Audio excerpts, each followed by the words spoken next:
Patrimoine. Salut sur vous. En quête de patrimoine, découvrons notre histoire. La vie des saints. 24 janvier, nous fêtons Saint Timothée. Timothée, né en Lycaonie, d'un père païen et d'une mère juive, avait déjà embrassé la religion chrétienne quand saint Paul vint en ces lieux. Celui-ci, frappé de la réputation de sainteté dont jouissait Timothée, le choisit pour compagnon de ses courses apostoliques. Timothée suivit saint Paul dans ses voyages en Asie et jusqu'à Rome.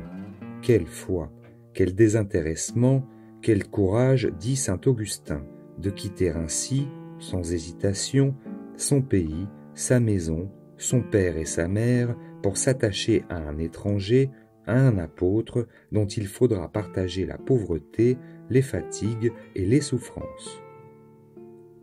Quand la fureur des Juifs obligea saint Paul de s'éloigner de Bérée, il y laissa Timothée pour affermir les nouveaux chrétiens dans la foi. Il l'envoya ensuite à Thessalonique, où les fidèles souffraient une cruelle persécution, afin qu'il fortifiât leur courage, puis à Corinthe, avec mission d'y corriger quelques abus et d'y maintenir la pureté de la foi. Les deux apôtres étant venus à Éphèse, Paul ordonna Timothée évêque pour qu'il gouvernât cette église. Il lui écrivit 2 lettres, l'une de Laodicée, l'autre de Rome. Dans la première, qui respire la plus vive tendresse, il lui trace les devoirs de l'épiscopat. L'Église a toujours considéré cette épître comme une loi apostolique qui doit régler la vie et la conduite des pasteurs. Nous y apprenons combien Timothée était austère. Il ne buvait que de l'eau. Saint Paul lui ordonne de boire un peu de vin à cause de la faiblesse de son estomac. Il dit un peu, parce qu'il est bon que la chair soit assez forte pour servir l'esprit, mais assez faible pour que l'esprit la domine. Dans la seconde lettre, Paul informe son disciple qu'il est dans les fers pour Jésus-Christ. Il lui dit qu'il pense à lui jour et nuit et le prie de venir le voir.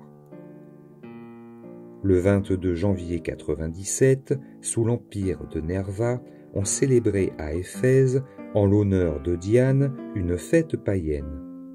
Timothée protesta contre cet acte d'idolâtrie. Il voulut démontrer qu'il ne faut pas rendre aux créatures l'hommage qui n'appartient qu'à Dieu, ni mêler à des rites religieux des usages contraires à la morale, à la décence et au bon ordre. Son zèle fut puni. On l'accabla sous une grêle de pierres. Presque mort, il fut transporté par les chrétiens sur une montagne voisine où il s'endormit dans le Seigneur.